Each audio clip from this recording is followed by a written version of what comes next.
The sky above Orin did not burn like a normal sky. It pulsed. Layers of fractured atmosphere flickered between deep violet and electric orange as orbital wreckage scraped against the planet's defensive grid. Each collision painted the clouds with brief, violent light, like someone repeatedly striking a match across the heavens and forgetting to stop. Davan had seen it for weeks now, and still, it refused to feel ordinary. He crouched behind a half-melted barricade that had once been a transport hull, now reduced to something that looked like a bad idea made of metal. The surface still radiated heat through his gloves. Across the shattered field, distant silhouettes moved in sharp, precise patterns, too coordinated to be human. He adjusted the cracked visor of his helmet, which helpfully chose that moment to flicker and display a warning that it had already displayed 6 times in the last hour. Critical structural integrity compromised, the system repeated in a calm, almost polite tone. "Thank you," Davan muttered. "I was worried things were going too well." A blast erupted somewhere to his left, the shock wave rolling across the broken terrain and rattling his teeth. The ground here was no longer ground in any meaningful sense. It had been churned, fractured, and partially glassed into jagged layers that crunched and slipped under every movement. Somewhere beneath all of it was a battlefield that used to make sense. He risked a glance over the barricade. Plasma fire cut through the haze in bright arcs, too fast to follow, too bright to ignore. Human soldiers advanced in uneven bursts, ducking, shouting, disappearing. The enemy, no, he corrected himself, the other side, moved like a single organism, spreading, folding, tightening, no wasted motion, no hesitation. It was almost impressive, in the same way a storm was impressive, right before it flattened everything you owned. Davan leaned back down and checked his rifle. The display on the side flickered just enough to suggest it might betray him at any moment, but it still held a charge. He tapped it twice, because sometimes machines responded to encouragement, or intimidation. He was never quite sure which. "All right," he said quietly, as if the weapon might appreciate the conversation. "We're going to pretend you work, and I'm going to pretend I know what I'm doing." Somewhere nearby, a soldier yelled something about advancing. Another voice shouted back something less encouraging. Davan stayed where he was. Advancing was usually just a faster way of arriving somewhere worse. A shadow crossed overhead, and he instinctively pressed closer to the barricade. One of their drones, or what was left of one, spiraled down in a trail of sparks before embedding itself into the fractured ground with a dull, final impact. Its sensors blinked once, twice, and then went dark. Davan watched it for a moment. "Same," he murmured. He shifted his position, testing the ground beneath him. It gave slightly unstable. Everything here was unstable. Terrain, strategy, the entire idea that this war still had a direction. The Orin conflict had started with clear lines and confident speeches. Now it was just noise and survival, stretched across a landscape that barely remembered what peace looked like. A sudden whine cut through the chaos, a high-frequency charge building somewhere far too close. Davan froze, his instincts finally louder than his thoughts. He turned his head just in time to see the impact. The explosion did not feel like a single event. It unfolded in layers. First, a blinding flash that erased the world. Then the pressure, crushing and immediate, throwing him backward before he could react. The barricade disintegrated, the heat slamming into him like a wall. For a moment there was no sound, only the distant echo of something that might have been his own heartbeat. Then everything returned at once. Noise, heat, pain. Davan hit the ground hard, the breath forced out of him as the world reassembled itself in broken fragments. He tried to move and discovered that something very large and very heavy disagreed with that plan. Twisted metal pressed down across his lower body, pinning him against the fractured surface. He lay there for a second, staring up at the flickering sky, trying to decide if this was inconvenient or catastrophic. "Okay," he said after a moment, voice hoarse. "Not ideal." He attempted to push himself up, but the weight held firm. His armor strained, servos whining faintly in protest, before giving up with what he swore sounded like disappointment. He exhaled slowly, forcing himself to stay still. Panic would waste oxygen, and he had a feeling he might need all of it. Around him, the battle continued without pause. Figures moved through the smoke, indistinct and fast. None of them looked in his direction. No one had time to notice one more soldier stuck under debris. It wasn't personal, it was just efficient. Davan tilted his head slightly, adjusting his angle to see the edge of the metal trapping him. It was part of a larger structure, some collapsed segment of machinery or armor plating, jagged, fused at the edges, still faintly glowing where the heat hadn't fully dissipated.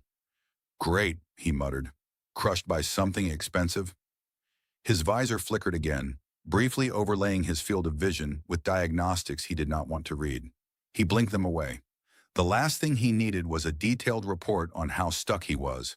He tested his arm, flexing his fingers. That still worked. Good. He reached for his rifle, which had landed just out of reach, as if it had made a deliberate choice to be unhelpful. His glove brushed the edge of it, but not enough to pull it closer. "Of course," he said. "Stay there. Take your time."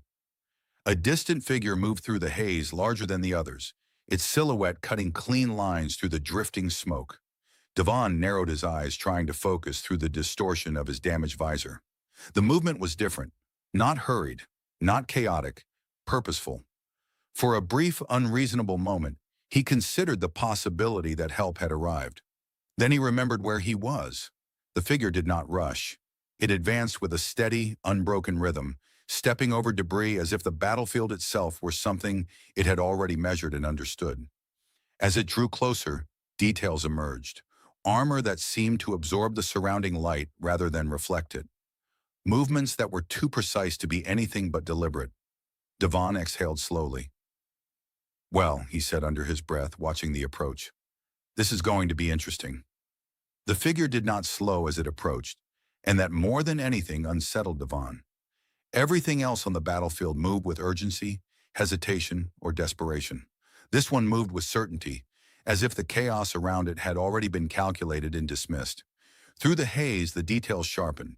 The armor was unlike anything Davan had seen up close, layered in overlapping segments that shifted subtly with each step, adapting rather than resisting.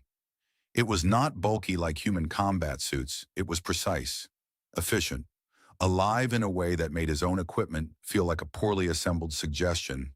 And then there were the ears, long, elegant, extending just past the line of the helmet's open frame, catching the flickering light of the battlefield. The rest of her face, because now he could see it clearly, was almost human. Too human in a way that felt intentional. Smooth features, focused eyes, an expression that carried no wasted emotion. If not for those ears, she could have walked through a civilian station unnoticed. Davan stared up at her, still pinned beneath the metal, and considered his options. None of them were particularly promising. "Well," he said after a moment, because silence felt worse, "this is usually the part where I try something heroic and fail spectacularly." She stopped beside him. No weapon raised, no immediate strike, just observation. Her gaze moved over him with unsettling precision, taking in his damaged armor, the pinned position, the discarded rifle just out of reach. Assessing, judging probably. Davan gave a small, polite nod, as if introductions were appropriate. "Davan," he said, "currently losing." She didn't respond. Not immediately. Her head tilted slightly, as if recalibrating something in her understanding. Then, without warning, she crouched. The motion was fluid, controlled. Her hand reached toward the twisted metal, pressing him down. Davan blinked. "Hold on," he said quickly. "Before you do anything, just to clarify, are you here to—" The metal shifted, not gradually, not with strain or visible effort. It lifted, the weight peeling away from him, as if gravity had briefly reconsidered its priorities. Davan felt the pressure release all at once, his body reacting with a sharp intake of breath he hadn't realized he was holding. She did not struggle, did not brace. The movement was clean, efficient, final. Davan lay there for half a second, stunned. "Right," he said, pushing himself up onto his elbows. "That's new." She didn't let go of the debris until she was certain he could move. Then she released it, letting it drop to the side with a dull, heavy impact that sent a tremor through the fractured ground. Davan scrambled backward a short distance, putting space between himself and both the wreckage and her. He reached for his rifle again, this time successfully, though he didn't raise it. Not yet. The two of them regarded each other in the flickering light. Up close, the details were sharper. Her armor was marked, but not damaged, scored by impacts that had failed to penetrate. Her eyes held a clarity that felt out of place here, steady and unclouded despite the chaos surrounding them. She studied him again, this time not as a threat, but as something else, something he couldn't quite name. Then she reached out. Davan tensed, every instinct flaring at once. But her movement was not aggressive. Her hand closed around his arm, not roughly, not gently either. Firm, certain, pulling him the rest of the way to his feet. He stumbled slightly as he stood, his balance not entirely convinced this was real. "Okay," he said, brushing debris off his armor. "I appreciate the assistance, but I feel like I should mention, this is very confusing." She did not release his arm immediately. Her grip remained steady, grounding him in a way that felt both unnecessary and oddly deliberate. Her gaze locked onto his, searching. For a moment, the battlefield seemed to recede. The noise dulled, the motion blurred. There was only that look, focused, intent, measuring something deeper than surface details. And then she spoke. "I've never seen anyone fight like you." Her voice was quiet, but it carried, not through volume, but through precision, each word placed exactly where it needed to be. Davan stared at her. Of all the things he had expected, threats, commands, immediate violence, this had not been on the list. He glanced around, as if someone else might be responsible for that statement. "I'm sorry," he said, gesturing vaguely to himself. "You might have the wrong person. I spend a lot of time not getting hit, which I'm told is different from fighting." Her expression did not change, but something in her eyes shifted. Not confusion, consideration. "You adapt," she said. "You survive where others do not." Davan opened his mouth, paused, then closed it again. "Well," he said finally, "when you put it like that, it sounds almost impressive." A blast erupted in the distance, closer this time, the shock wave rippling through the ground beneath their feet. The moment fractured, reality snapping back into place with violent urgency. Voices shouted, weapons discharged. The war resumed its claim on everything. Davan instinctively pulled his arm back, stepping away from her grip, though not entirely breaking the connection. "Right," he said, gesturing toward the chaos. "That thing we were doing, trying not to die, that's still happening." She turned her head slightly, scanning the battlefield with the same measured precision she had shown from the moment she arrived, calculating routes, threats, outcomes. Then she looked back at him. "Move," she said. It wasn't a command in the way he expected. It was a decision already made. Davan hesitated for exactly 1 second. Then he nodded. "Yeah," he said. "Moving sounds good."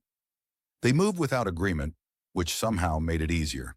Davan didn't ask where they were going, mostly because he suspected the answer would be away from everything trying to kill you, and that felt broad enough to cover multiple directions. Serath took the lead without looking back to check if he followed. She didn't need to. He did. The battlefield shifted as they moved through it, not because it changed, but because Serath chose paths Davan wouldn't have seen. She angled between bursts of fire before they landed, cut across fractured ridges just before they collapsed, and passed through open ground in brief, calculated sprints that felt less like risk and more like inevitability. Davan followed, occasionally stumbling, occasionally swearing under his breath. "You know," he said as he ducked under a twisted beam that still glowed faintly at the edges, "most people I run with tend to explain things, like where we're going, or why we're not already dead." Serath didn't answer. She stepped over a crack in the ground that dropped into a glowing fracture below, then paused just long enough for him to catch up before continuing. "I'm just saying," he added, "a little narration would really improve morale." A pulse of energy cut across the space behind them, close enough that Davan felt the heat along his back. He flinched instinctively, turning as he raised his rifle. But there was nothing to shoot, only movement, distant and indistinct. Serath stopped, not abruptly, Precisely. Davan nearly walked into her. She lifted a hand, signaling silence, though he hadn't been speaking. Her head tilted slightly, long ears catching a sound he couldn't yet hear. A moment later, Davan picked it up too. The low hum of something approaching, layered with a sharp mechanical rhythm. "Please tell me that's not for us," he whispered. Serath shifted her stance, her focus narrowing toward a ridge ahead. "It is," she said. "Of course it is," Davan replied. "Why wouldn't it be?" The ridge in front of them trembled slightly, loose fragments sliding down its surface. Then, with a grinding force that seemed entirely unnecessary, a large unit emerged over the crest. It wasn't shaped like a vehicle or a creature. It was something in between, angular limbs anchored to a central mass that rotated as it moved, scanning, adjusting, selecting targets. Davan stared at it. "That seems excessive," he said. The unit paused, its sensors locking onto their position with immediate, undeniable interest. "Well," Davan added, raising his rifle, "I guess we've been noticed." Serath didn't raise a weapon. Instead, she moved. Fast. Not in a way Davan could track, but in a way he felt. One moment she stood beside him, the next she was already halfway across the broken ground, closing the distance with impossible efficiency. The unit fired, a concentrated burst of energy cutting through the space where she had been. Davan winced. "Right," he muttered. "I'll just do something less impressive?" He fired his rifle, not expecting much, but the shots struck the unit's outer plating, scattering light and forcing a slight adjustment in its targeting. It wasn't enough to damage it, but it was enough to distract it. Apparently, distraction was his role now. "I can do distraction," he said, more to himself than anyone else. Serath reached the unit in seconds. She didn't slow. She didn't hesitate. Her movements flowed from one action to the next with a clarity that made the machine's precision feel clumsy by comparison. She struck, not with brute force, but with exact placement. A seam, a junction, a point where design met limitation. The unit reacted instantly, its limbs shifting, recalibrating to compensate. But Serath was already moving again, adjusting faster than it could. Davan stopped firing, lowering his rifle slightly as he watched. "Okay," he said under his breath. "That's not fair." The fight was not loud in the way the rest of the battlefield was loud. It was contained, focused. Each movement carried intent, each impact deliberate. The unit tried to predict her, but she didn't follow patterns long enough to be predicted. Davan considered helping again, then reconsidered. "I feel like I just get in the way," he said, stepping back slightly, which is a rare moment of self-awareness for me. The unit made one final adjustment, redirecting its full output towards Serath, committing entirely to a single overwhelming strike. She didn't avoid it. She stepped into it. For a brief, impossible moment, the energy collided with her in a controlled deflection, her armor shifting, absorbing, redirecting the force just enough to break its cohesion. Then she was inside its guard, her hand striking the central core with a precision that ended the encounter instantly. The unit froze. Then it collapsed in on itself, its systems failing in a cascade of fading light. Silence followed, brief and fragile. Davan blinked. "I definitely would have gotten in the way," he said. Serath stood over the remains, her posture steady, her breathing controlled. There was no visible strain, no sign that the encounter had required anything beyond what she had already decided to give. She turned back toward him. Davan raised a hand slightly. "I helped," he said, emotionally. Her gaze lingered on him for a moment, not dismissive, not approving, simply acknowledging. Then she stepped away from the remains, returning to his side as if nothing unusual had occurred. Davan adjusted his grip on his rifle, glancing at the destroyed unit, then back at her. "So," he said, "that was impressive. Slightly terrifying, but mostly impressive." She didn't respond, but there was a faint shift in her expression again. Something subtle, almost imperceptible. They moved again. This time Davan didn't ask where they were going. He wasn't sure it mattered. They reached the structure just before the next wave of bombardment turned the horizon into a wall of light. It had once been a command outpost. Davan could tell by the shape of it, the layered architecture designed to coordinate something larger than survival. Now it leaned at an angle that suggested it had reconsidered its purpose. One side had collapsed inward, exposing a skeletal frame of conduits and fractured panels, while the rest remained just intact enough to pretend it still mattered. Serath entered without hesitation. Davan followed, though he paused briefly at the threshold, looking up at the cracked ceiling. "If this falls on us," he said, "I'd like it officially noted that I saw it coming." No response. He stepped inside anyway. The interior was dim, lit only by the occasional flicker of emergency systems that had long since given up on consistency. A faint hum lingered in the air, residual energy from machines that had outlived their purpose, but not their habit of trying. Serath moved deeper into the structure, her pace slowing for the first time since they had started moving together. Not cautious, evaluating. Her gaze traced the walls, the floor, the fractured consoles that lined the space. She wasn't searching for shelter. She was mapping possibilities. Davan leaned against what used to be a central terminal, brushing dust and debris off its surface before deciding it wasn't worth the effort. "Well," he said, glancing around, "this is cozy in a very everything is broken kind of way." He removed his helmet, letting it hang loosely at his side. The air was thin, dry, carrying the faint metallic scent of overheated circuits. It wasn't comfortable, but it was better than breathing through a system that clearly had trust issues. Serath noticed the movement. Her eyes flicked to the exposed line of his face, then lingered for a moment longer than necessary, as if recalibrating something. "You removed protection," she said. Davan shrugged. "It wasn't protecting much," he replied. "Mostly it just complained." She tilted her head slightly, considering that. "Your equipment is inefficient." He looked down at his armor, then back at her. "That's the nicest thing anyone said about it all week." A distant explosion rolled through the structure, the sound muffled but heavy. Dust shifted from the ceiling in thin streams, catching the flickering light before settling again. They stood in silence for a moment. It wasn't comfortable, but it wasn't hostile either. Just unfamiliar. Davan cleared his throat.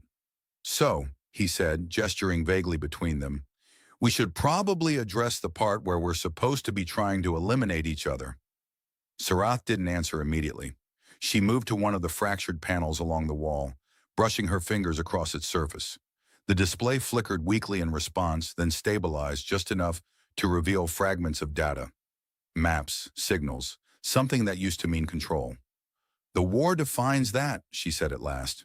Davan considered that. "Yeah," he said. "The war has a lot of opinions." She glanced back at him. "And you do not follow them?"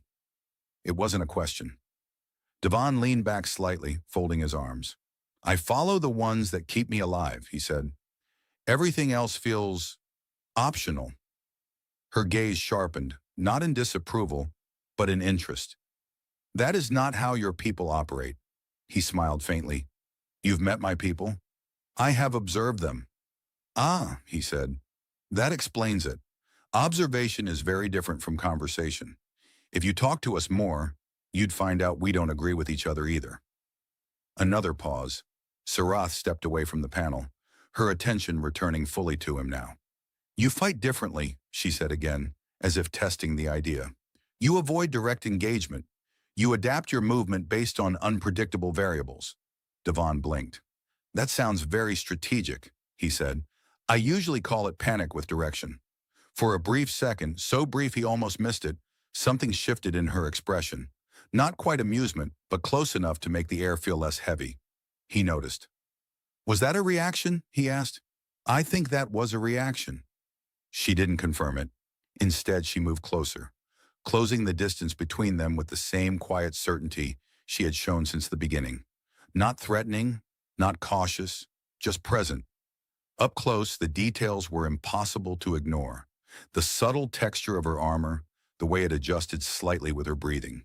The clarity of her gaze, steady and focused in a way that made him feel like she was always seeing more than he was showing. "You are not afraid," she said. Davan hesitated. "Let's not get carried away," he replied. "I'm afraid of a lot of things. I'm just selective about when I admit it." Her eyes held his. "And now?" He glanced toward the entrance, where the distant glow of the battlefield flickered through the fractured opening, then back at her. Now, he said slowly, I'm trying to figure out if I should be more afraid of what's out there. He gestured toward the ruined horizon, or what's standing right in front of me. Silence settled again, heavier this time. Serath didn't move. Neither did he. Then somewhere above them, the structure groaned, a low shifting sound that carried the promise of imminent collapse. Davan looked up. Okay, he said, that answers one question. We should definitely be afraid of the building. The floor trembled slightly, small fragments breaking loose from the walls. Serath turned her head, already calculating. Then we move again, she said. Davan sighed, pushing himself off the terminal. I was just starting to like this place, he muttered, but he picked up his helmet anyway. And when she moved, he followed. The structure gave up on standing the moment they stepped out of it. Behind them, the fractured outpost folded inward, with a slow, grinding collapse that felt almost deliberate, as if it had waited just long enough to ensure they were no longer inside before surrendering to gravity.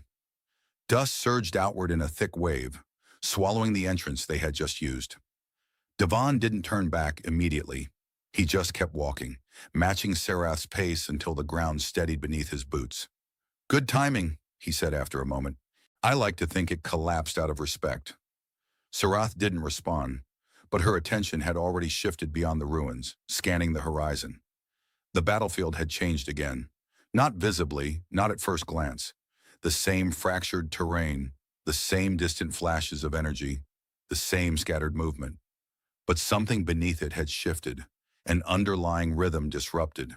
The bursts of fire were less synchronized. Units moved in patterns that didn't quite align. Davan noticed it a second later. Something's off, he said. Serath nodded once. The ceasefire signal was transmitted, she said. Davan blinked. That was a ceasefire? He asked, gesturing toward the distant explosions. It sounds exactly like the war. It has not been accepted, she replied. Ah, he said. That explains the enthusiasm. They slowed as they approached a stretch of open ground. It wasn't empty. Nothing on Orin was empty anymore. But it was exposed enough to make crossing it a decision rather than an accident. The fractured surface dipped into a shallow basin filled with the remains of dismantled machinery, half buried under layers of scorched debris. Serath paused at the edge. Davan stopped beside her, following her gaze. This feels like a bad idea, he said. It is efficient, she answered. Those are not always the same thing. She stepped forward anyway. Davan sighed, adjusting his grip on his rifle as he followed. The ground shifted underfoot, unstable but not immediately dangerous. Pieces of broken metal slid against each other with soft, grinding sounds, like something trying to remember how it used to move. The air here was thicker, carrying a faint hum that vibrated through the soles of his boots. Tell me something, Davan said as they made their way through the basin. When your side says ceasefire, does it usually mean keep fighting, but with more confusion? Serath moved ahead of him, her steps precise, avoiding the deeper fractures. It means the conflict has reached a threshold, she said. Continuation becomes inefficient. Davan considered that. So the war stops because it's inconvenient, he said. That's surprisingly relatable. A distant signal pulse rippled across the sky, a thin wave of blue light cutting through the atmosphere. For a brief moment, everything seemed to pause. The movement, the sound, even the flickering glow above them. Then it resumed, but not the same way. From the far side of the basin, figures emerged. Human. Davan recognized the movement immediately. The uneven, reactive shifts, the way they scanned their surroundings without the same calculated precision as Serath's kind. There were 3 of them, advancing cautiously, weapons raised. Davan slowed. They're mine, he said quietly. Serath stopped. Her posture changed. Not aggressive, but ready. The distance between the 2 groups closed slowly. The soldiers on the far side spotted them almost at the same time, their formation tightening instinctively. One of them raised a hand. Hold, the soldier called out. Identify! Davan lifted his own hand slightly, stepping forward just enough to be seen clearly. Davan, he called back. Still alive, surprisingly. The soldiers didn't lower their weapons. Their attention shifted past him, to Serath. The air changed. Davan could feel it before anyone spoke. The recognition, the tension snapping into place as training overrode hesitation. "She's one of them," another soldier said, voice tight. Davan glanced back at Serath, then forward again. "Yeah," he said. "I noticed." "Step away from her," the first soldier ordered. Davan didn't move. Instead, he looked between them, weighing something that didn't have a simple answer.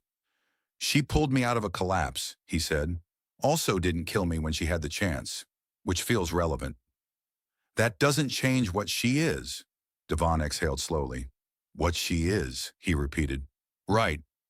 Serath remained still behind him, not defensive, not retreating, watching. The soldiers shifted, their weapons adjusting, not quite aiming at him, but close enough to make the distinction unimportant.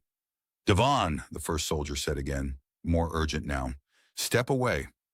Davan rubbed the back of his neck, glancing briefly toward Serath. "This is the part where things get complicated," he muttered. She didn't respond. Didn't need to. He looked back at the soldiers. "I get it," he said. "I really do. But if the ceasefire is real, if any of this is supposed to stop, then maybe we start by not shooting the person who just didn't shoot me." Silence followed, not empty. Waiting. The soldiers hesitated, just enough. Then something shifted in the distance. A new sound, sharper, faster. Not human, not theirs. Serath turned her head first. Davan followed her gaze. Across the ridge behind the soldiers, movement. Coordinated, precise. More of her kind. Approaching, fast. Davan let out a breath. "Well," he said, "that's definitely worse." The soldiers reacted instantly, their formation breaking as they turned toward the incoming threat. Weapons raised, focus shifting. For a brief moment, no one was looking at Davan, or Serath. Davan glanced back at her. "You have a plan?" he asked. She met his gaze. "Yes." He nodded once. "Good," he said, "because I was about to suggest running again, and I feel like we've already established that's my only strategy." For the first time, her response came without delay. "Then follow," she said. And this time there was no hesitation at all. They didn't run in a straight line. Davan noticed that immediately. Every instinct he had told him to move away from the incoming threat as fast as possible, preferably in a direction that did not involve being shot, vaporized, or stepped on by something mechanical. Serath ignored that instinct entirely. She angled left, not towards safety, towards something else. Davan followed anyway. "Just so we're clear," he said as he adjusted his pace to match hers, "this feels like the opposite of escaping." "Direct routes are predictable," she replied without slowing. "Predictable sounds good," he muttered. "Predictable sounds safe." "It is neither." "Of course it isn't." Behind them, the sound of pursuit sharpened. Not chaotic, not scattered. Focused. Coordinated movement cut across the battlefield with unsettling precision. Davan didn't need to look back to know they were being tracked efficiently. He looked back anyway. "Yep," he said, "definitely being tracked efficiently." Ahead of them, the terrain dipped sharply into a field of abandoned war machines. Massive fractured constructs half buried in the scorched ground. Some were intact enough to resemble what they used to be. Others were reduced to twisted frames and exposed cores that still pulsed faintly with residual energy. Serath didn't hesitate as she entered the field. Davan slowed for half a second. "Ah," he said, "the graveyard of bad decisions." Then he followed her in. The ground here was uneven, cluttered with debris that shifted underfoot. Fragments of metal protruded at odd angles, and the air carried a low, persistent hum from dormant systems that hadn't quite accepted they were no longer relevant. Serath moved through it with controlled precision, weaving between the structures in a pattern that seemed random until Davan realized it wasn't. She wasn't just avoiding obstacles, she was using them. "Are we hiding?" he asked, ducking under a broken support beam. "Or are we doing something more complicated?" "Both," she said. "Great. I love when plans have layers." A sharp burst of energy cut through the air behind them, striking one of the larger wrecks. The impact sent a cascade of sparks across the field, briefly illuminating the shapes around them in harsh, flickering light. Davan flinched. That felt personal, he said. Serath stopped abruptly, turning toward a structure that had collapsed into a hollow shell. She stepped inside, disappearing into the shadowed interior. Davan followed, crouching instinctively as he entered. The space was tight, enclosed by curved metal that had fused together during whatever had destroyed it. The air was warmer here, the hum louder, almost rhythmic. Serath pressed her hand against the inner surface. The structure responded, not fully, not cleanly, but enough. A faint pulse of light spread across the interior, lines of dormant circuitry flickering to life in response to her touch. The hum deepened, shifting in tone. Davan stared.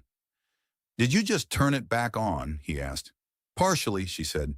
"Is that good for us or bad for us?" "Yes," he blinked. "I'm going to need more detail than that." She didn't explain. Instead, she moved to the opposite side of the shell, adjusting something within the exposed framework. The faint light intensified, then stabilized into a steady glow that masked the interior in a soft distortion. Davan noticed it immediately. The outside sounds shifted, muted, distorted, as if the structure itself was bending the way sound and signal passed through it. "We're not here," he said slowly. "We are not detected," she corrected. He let out a breath. "Right.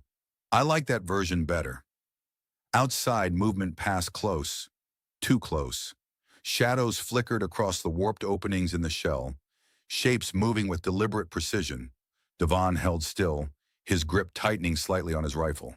For a moment, he was very aware of how close everything was, how easily this could go wrong. He glanced at Serath. She was still, not tense, not relaxed, balanced, waiting. Davan leaned back slightly against the curved metal, exhaling slowly. "You do this often?" he whispered. "Survive?" she replied. "Hide inside broken machines while being hunted by both sides," he clarified. A brief pause. "Not often," she said. "Well," he muttered, "that's comforting." Another shadow passed outside, slower this time. Closer. Davan held his breath without realizing it. The moment stretched, then passed. The movement faded, the sound of pursuit shifting away, continuing across the field. Silence settled inside the shell. Davan exhaled. "Okay," he said quietly. "That was, unpleasant." Serath stepped back from the framework, the faint glow dimming slightly as the system adjusted to a lower state of activity. "They will not remain diverted," she said. "Of course they won't," Davan replied. "That would be too convenient." He pushed himself up from the wall, stretching slightly as if that might convince his body it wasn't currently in danger. "So what's next?" he asked. "More not being detected? Because I'm starting to get good at that." Serath looked at him. Not past him, not through him, at him. "You do not move as expected," she said. Davan tilted his head. "I've been told that," he replied, "usually right before something goes wrong. It is why you are still alive." He considered that. "Or," he said, "it's just luck that hasn't run out yet." She stepped closer. "Luck is a variable," she said. "You adjust variables." Davan met her gaze. For a moment the war felt distant again, muted. "You make it sound intentional," he said. "It is." He almost laughed. "Trust me," he said. "If I knew what I was doing, I'd be much more confident right now." A faint shift in her expression again. Subtle, but there. Not quite amusement, but close. The structure hummed softly around them, the distorted light holding steady. Outside, the war continued. Inside, for a moment longer, it didn't matter. The structure dimmed as they stepped out of it, the faint distortion field collapsing behind them with a soft, almost reluctant flicker. For a moment, nothing rushed in to replace it. No immediate fire, no sudden movement, just the distant, uneven echo of a battlefield that had forgotten how to end. Davan paused at the edge of the wreck field, scanning the horizon. "That's quieter," he said. "I don't trust it." Serath stepped beside him, her gaze moving across the fractured terrain with the same measured clarity it always had. But something had changed, not in how she observed, but in what she allowed to remain. "The signal has spread," she said. "Both sides hesitate." Davan let out a slow breath. Hesitation sounds promising, he replied. It's usually the part before people make better decisions. Or worse ones, he thought, but didn't say. They moved forward together, no longer weaving through debris with urgency, but not fully relaxed either. The battlefield stretched ahead in layers of damage and silence, broken structures rising like monuments to failed certainty. Figures appeared in the distance, human, and not far beyond them, others. Serath's kind. Davan slowed. No one's shooting yet, he said quietly. That's new. Serath didn't answer immediately. Her posture remained steady, but her attention had shifted, not to one side or the other, but to the space between them all. They are waiting, she said. For what? For a reason. Davan exhaled through his nose, glancing between the two groups. Well, he muttered, that feels like a lot of pressure. They continued forward until the distance closed enough that faces became clear, weapons visible, tension unmistakable. The human soldiers held their ground, wary but restrained. Across from them, Serath's people stood with the same controlled stillness, their precision now tempered by uncertainty. Davan stopped. Serath did not move ahead of him this time. They stood side by side. For a moment, no one spoke. Then one of the human soldiers stepped forward, lowering his weapon just slightly. You're alive, he said to Davan, as if the statement required confirmation. Working on it, Davan replied. The soldier's gaze shifted to Serath. This isn't over, he said. Davan nodded. I know, he said, but it doesn't have to keep going like this. A subtle shift passed through both lines. Not agreement, not yet, but something closer to listening. Serath stepped forward then, not aggressively, not cautiously, deliberately. Her presence drew attention immediately, her reputation filling the silence before she spoke.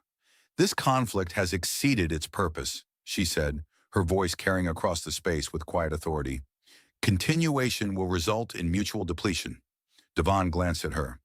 That's one way to put it, he murmured. A figure from her side moved forward as well, their stance rigid, controlled.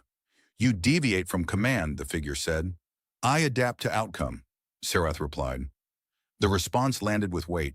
Davan shifted slightly, stepping forward just enough to stand clearly between both sides. Not blocking, not shielding, but present.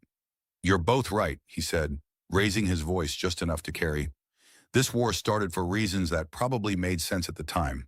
But right now, it's just continuing. He gestured loosely to the battlefield around them. All this, he added, feels like a very complicated way of not stopping. A few of the human soldiers exchanged glances.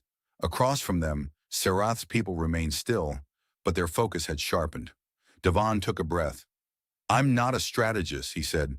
Clearly, I run a lot. I avoid things. I survive mostly by not being where the problem is. A faint pause. But this, he continued, his voice steadying, this problem is everywhere. So maybe the solution isn't avoiding it.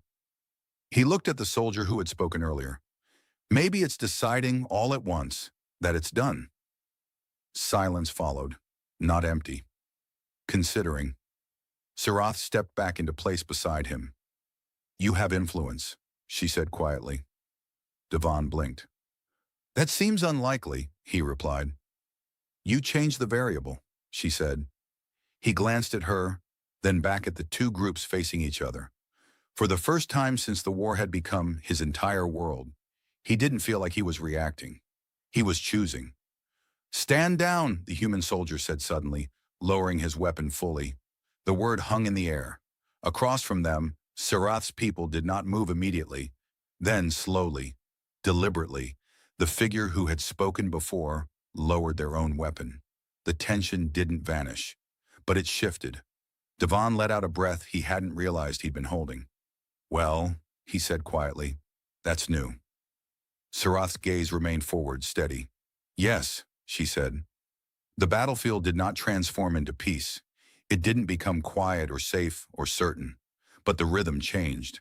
The constant edge of violence dulled, replaced by something unfamiliar. Possibility. Davan glanced at Serath. So what happens now? He asked. She considered the question. Now, she said, we determine what remains. He nodded slowly.